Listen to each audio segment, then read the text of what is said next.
की पुस्तक एक्ट्स अध्याय 28।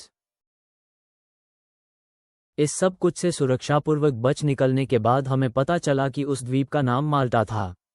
वहां के मूल निवासियों ने हमारे साथ असाधारण रूप से अच्छा व्यवहार किया।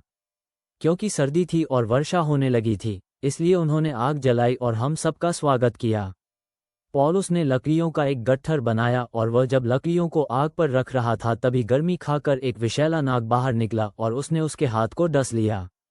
वहां के निवासियों ने जब उस जंतु को उसके हाथ से लटकते देखा तो वे आपस में कहने लगे, निश्चय ही यह व्यक्ति एक हत्यारा है। यद्यपि यह सागर से बच निकला है किंतु न्याय इसे जीने नहीं दे रहा है। किंतु पौलुस ने उस नाग को आग में ही झटक दिया। पौलुस को किसी प्रकार की हानि नहीं हुई। लोग सोच रहे थे कि वह या तो सूज जाएगा या फिर बरबस धरती पर गिरकर मर जाएगा। किंतु बहुत देर तक प्रतीक्षा करने के बाद और ये देखकर कि उसे असाधारण रूप से कुछ भी नहीं हुआ है, उन्होंने अपनी धारणा बदल दी और बोले, ये तो कोई देवता है। उस स्थान के पास ही उस द्वीप के प्रधान अधिकारी पबलियुस के खेत थे। उसने अपने घर ले जाकर हमारा स्वागत सत्कार किया। बड़े मुक्त भाव से 3 दिन तक वह हमारी आवभगत करता रहा। पबलियुस का पिता बिस्तर में था। उसे बुखार और पेचिश हो रही थी। पौलुस उससे मिलने भीतर गया। फिर प्रार्थना करने के बाद उसने उस पर अपने हाथ रखे और वह अच्छा हो गया। इस घटना के बाद तो उस द्वीप के शेष सभी रोगी भी वहां आए और वे ठीक हो गए। अनेक उपहारों द्वारा उन्होंने हमारा मान बढ़ाया और जब हम वहां से नाव पर आगे को चले तो उन्होंने सभी आवश्यक वस्तुएं लाकर हमें दीं। फिर सिकंदरिया के एक जहाज पर हम वहीं चल पड़े। इस द्वीप पर ही जहाज जाड़े में रुका हुआ था।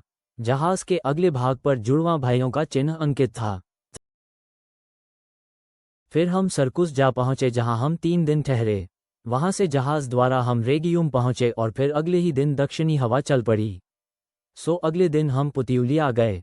वहां हमें कुछ बंधु मिले और उन्होंने हमें वहां 7 दिन ठहरने को कहा और इस तरह हम रोमा पहुंचे। जब वहां के बंधुओं को हमारी सूचना मिली तो वे अप्पियुस का बाजार और 3 सराय तक हमसे मिलने आए। पौलुस ने जब उन्हें देखा तो परमेश्वर को धन्यवाद देकर वह बहुत उत्साहित हुआ। जब हम रोम पहुंचे तो एक सिपाही की देखरेख में पौलुस को अपने आप अलग से रहने की अनुमति दे दी गई। 3 दिन बाद पौलुस ने यहूदी नेताओं को बुलाया और उनके एकत्र हो जाने पर वह उनसे बोला, हे भाइयों, चाहे मैंने अपनी जाति या अपने पूर्वजों के विधि विधान के प्रतिकूल कुछ भी नहीं किया है, तो भी यरूशलेम में मुझे बंदी के रूप में रोमियों को सौंप दिया गया था। उन्होंने मेरी जांच पड़ताल की और मुझे छोड़ना चाहा क्योंकि ऐसा कुछ मैंने किया ही नहीं था जो मृत्युदंड के लायक होता। किंतु जब यहूदियों ने आपत्ति की तो मैं कैसर से पुनर्विचार की प्रार्थना करने को विवश हो गया। इसलिए नहीं कि मैं अपने ही लोगों पर कोई आरोप लगाना चाहता था। यही कारण है जिससे मैं तुमसे मिलना और बातचीत करना चाहता था, क्योंकि यह इस्राएल का वो भरोसा ही है जिसके कारण मैं जंजीर में बंधा हूँ। यहूदी नेताओं ने पौलुस से कहा, तुम्हारे बारे में यहूदिया से न तो कोई पत्र ही मिला है और न ही वहां से आने वाले किसी भी भाई ने तेरा कोई समाचार दिया और न तेरे बारे में कोई बुरी बात कही। किंतु तेरे विचार क्या हैं, ये हम तुझसे सुनना चाहते हैं, क्योंकि हम जानते हैं कि लोग सब कहीं इस पंथ के विरोध में बोलते हैं। सो उन्होंने उसके साथ एक दिन निश्चित किया और फिर जहां वह ठहरा था बड़ी संख्या में आकर वे लोग एकत्र हो गए। मूसा की व्यवस्था और नबियों के ग्रंथों से यीशु के विषय में उन्हें समझाने का जतन करते हुए उसने परमेश्वर के राज्य के बारे में अपनी साक्षी दी और समझाया। वो सुबह से शाम तक इसी में लगा रहा। उसने जो कुछ कहा था उससे कुछ तो सहमत हो गए किंतु कुछ ने विश्वास नहीं किया। फिर आपस में एक दूसरे से असहमत होते हुए वे वहां से जाने लगे। तब पौलुस ने एक ये बात और कही, यशायाह भविष्यवक्ता के द्वारा पवित्र आत्मा ने तुम्हारे पूर्वजों से कितना ठीक कहा था, जाकर इन लोगों से कह दे, तुम सुनोगे पर न समझोगे कदाचित। तुम बस देखते ही देखते रहोगे पर न बूझोगे कभी भी। क्योंकि इनका हृदय जड़ता से भर गया, कान इनके कठिनता से श्रवण करते और इन्होंने अपनी आंखें बंद कर ली, क्योंकि कभी ऐसा न हो जाए कि ये अपनी आंख से देखें और कान से सुने और हृदय से समझे और कदाचित लौटे, मुझको स्वस्थ करना पड़े उनको। इसलिए तुम्हें जान लेना चाहिए कि परमेश्वर का यह उद्धार विधर्मियों के पास भेज दिया गया है। वे इसे सुनेंगे। वहां किराए के अपने मकान में पौलुस पूरे 2 साल तक ठहरा।